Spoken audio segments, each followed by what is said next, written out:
Post election challenge, যেটা বেশি গুরুত্বপূর্ণ। বা আমি ব্যক্তি পর্যায়ে যখন আমি রাজনীতি করতে এলাকায় যাই, খুব স্বাভাবিকভাবে আমার যেই ট্যাক্স ফাইল সব মিলে টাকা পয়সা আমার 40-50-60 লাখ টাকার বেশি সম্ভব না।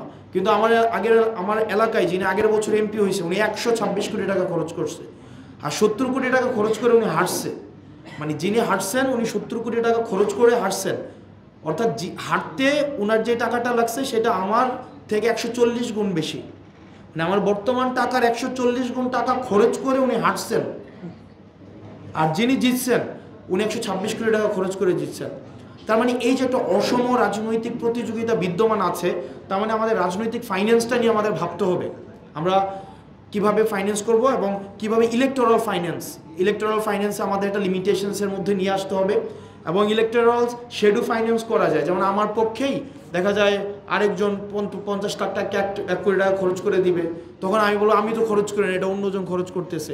এই জায়গাটা খুব গুরুত্বপূর্ণ। সেক্ষেত্রে ডিজিটাল ফাইন্যান্সটাকে আমরা নিয়ন্ত্রণ করা। এখন ডিজিটালে ফাইন্যান্স দেখা যায় ভার্চুয়াল ফাইন্যান্সটা যদি নিয়ন্ত্রণ না করা যায়, সেটা একটা অসম প্রতিযোগিতা।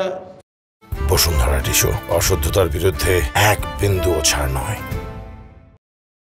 আসনগুলোতে দেখা যাবে আমার প্রতিদ্বন্দ্বী বা আমি নিজেও যদি ভার্চুয়ালি প্রচুর পরিমাণ ইনভেস্টমেন্ট করি, এটার একটা রিয়েল টাইম রিপোর্ট একটা ইলেকশন কমিশন নেওয়া উচিত, যে আসলে একজনের পক্ষে কি পরিমাণ অ্যাডভার্টাইজ যাচ্ছে, কি পরিমাণ টাকা খরচ হচ্ছে ভার্চুয়ালি।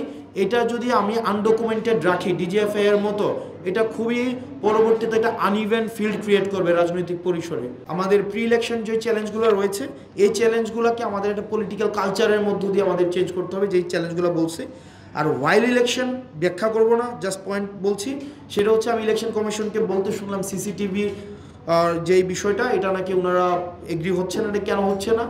সিসিটিভি ফুটেজ থাকা উচিত, কারণ যেই man backed and muscle backed যে পলিটিক্সের যে প্র্যাকটিসটা আমরা দেখেছি, আমরা ঢাকা ইউনিভার্সিটিতে অ্যাপারেন্টলি একটা স্বচ্ছ নির্বাচন হয়েছে, কিন্তু আমরা সেখানে যেভাবে শোডাউন হয়েছে, সেভাবে যেহেতু যেই রাজনৈতিক দলগুলো, ক্রিয়াশীল রাজনৈতিক দলগুলোর যেই ম্যান বেসড র্যালি হয়েছে, মানে 3টা থেকে শুরু হয়েছে, ঢাকা ইউনিভার্সিটির আশপাশ ঘেরাও করার যে বিষয়টা, সেখানে একটা ইউনিভার্সিটি নির্বাচনে যেভাবে ক্রিয়াশীল রাজনৈতিক দলগুলো তাদের জনশক্তির একটা আপনার শোডাউন দিয়েছে, এটা যে আসন ভিত্তিক হবে না, মানে আসনে নিয়ন্ত্রণ করা আসলেই খুবই ডিফিকাল্ট হবে। তখন ব্যালট বক্স স্টাফিং এগুলা ঘটা থেকে বিরত রাখার জন্য, মানে ওয়াইল ইলেকশন ঘটা থেকে বিরত রাখার জন্য আমাদের এখন থেকে ইনিশিয়েটিভ নিতে হবে। এবং সেটার জন্য আমাদের একটা ল অ্যান্ড অর্ডার সিচুয়েশন রেস্টোরেশনটা খুবই গুরুত্বপূর্ণ। এটাকে ব্যাখ্যা করা যায়, আরও অনেকগুলা পয়েন্ট এখানে ইনক্লুড করা যায়, আমরা সেদিকে যাচ্ছি না, এগুলো পরবর্তীতে অন্যরা আলোচনা করবেন হয়তো। দেন পোস্ট ইলেকশন চ্যালেঞ্জ, যেটা বেশি গুরুত্বপূর্ণ। পোস্ট ইলেকশন চ্যালেঞ্জের মধ্যে 2টা বিষয় আছে, একটা হচ্ছে question of acceptance and question of denial. যে ইলেকশনটাকে যদি আমরা পরিস্থিতি যদি তৈরি হয়ে যায় যে আমরা এটাকে ডিনাই করছি, তারপরে রান করার যে বিষয়টা, ইলেকশনের যে একটা চরিত্র দাঁড়াবে, এটাকে আমরা কিভাবে ডিল করছি। আর অ্যাকসেপ্টেন্স যদি হয়, এই অ্যাকসেপ্ট যেন সব পার্টি করে নেয়, এটার দায়িত্ব এখন election commission, interim government, civil society and media, তাদের নিতে হবে।